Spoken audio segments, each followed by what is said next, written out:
મનમાની કરી અને જો એ વિસ્તારમાં આવ્યો અને કશું પણ થયું તો ટાંગા અંદર ડાયરેક્ટ દબાઈ જશે. એ ઘડીએ કોઈ જવાબદાર નહીં હોય. આ તમને પૂરી ચાલે. કાલથી 2 દિવસ તમારી જોડે અલ્ટિમેટમ છે. ત્રીજા દિવસે પરિયેજ પાણી પુરવઠા યોજના બંધ. આ મારી ખાતરી ઠોકી છાતી ઠોકીને કહું છું. ચંદ્રેશ કુમાર કનુભાઈ પટેલ એની પર આકાર નથી કર્યો. તમે કરી શકો છો.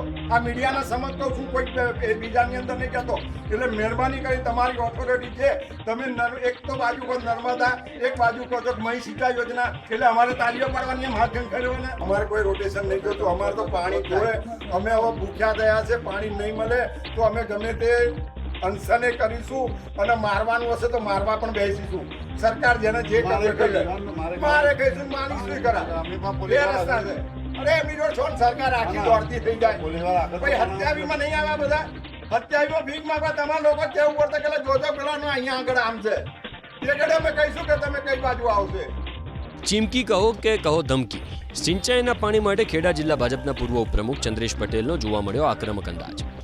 મહી સિંચાઈની કચેરી પર ખેડૂતો સાથે પહોંચેલા ચંદ્રેશ પટેલ અધિકારીઓને પાણી નહીં મળે તો સ્થળ પરથી મારી ભગાડવાની ધમકી આપી દીધી.